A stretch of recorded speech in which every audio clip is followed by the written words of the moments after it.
So maanta kusoo dhawaada jikada waa training programkii ayaa inoo bilowday insha Allah sida arkaysaan xaggan waxaan soo safay cuntada aan isticmaalo oo dhan asxaabay.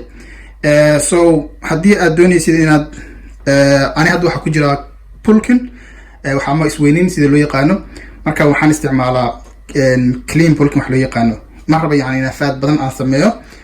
So waxaan u baahanahay kaliya inaan murqan waaweyn sameeyo anigoo aan shape-kayga dhuminin.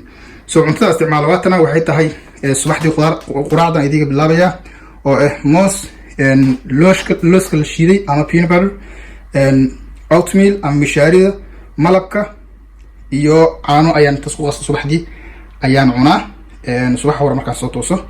Then ukun ayaan ka daba cunaa. ukunta hadda meesha iimata la saarkiisaan axad waayo dukaanka xiran weyn iga dhamaatay waqti xun ku soo aaday. Next waxa waaye hilibkan Sweden ka soo gaday xalal ayaa ku qoran waa hilibka lada iyo qudaartaas. So qudaarta hal meel ne haata ma qudaar oo dhan dukaan qudaar ka soo iibso isku dhaxdar isku kari ama booskiisa ku bedelo doorada shafka iyo qudaartaas labadaas isku bedel kartaa qadada yacni mid mara ka dhig kartaa mid maalin wax ku darsan kartaa marka xogaa yaro bariis brown rice ku daro sida carbs xaga soo heshay. Then waxa next kalluunka iyo baradhada iyo broccoli. So intaas na waxaan ka dhigtaa casho.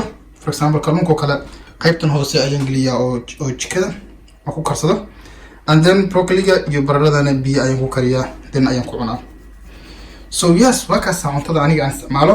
Maanta waxaad qaateen qayb kamid ah training programkii oo ahay in aad heshaan cuntada ugu muhiimsan.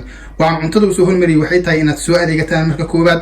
Next wuxuu inoo noqon doonaa trainingkii iyo systemkiisaan ku bilaabi lahayn.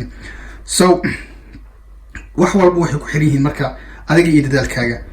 So hadda dukaanka taga soo adeegta insha Allah. Aniga waa kana waa soo adeegta xaggan u yaala. Aniga bulkin aan galaya wax badan aan rabaa inaan isweyniyo, laakiin adiga hadartii inaad isdintid cuntadan isticmaalaysaa ma u baahnayn inaad meel kale aadid, laakiin waxa sameynaysa waxay tahay waa kaliya waad yaraynaysaa waxa maalintii cunaysid ayaad yaraynaysaa. Aniga for example laga yaabaa inaan wax badan cuno laakiin adiga inaad wax yar cunto ay noqonaysaa.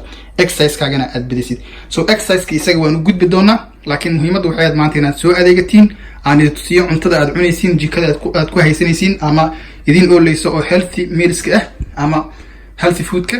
So yes, let's go going and then start training program diyaar ugu tihiin sooma? Of course istiyaariya markaa waa walaalkiin it baa weedala dee waa inoo iyo next video iyo programyada insha Allah.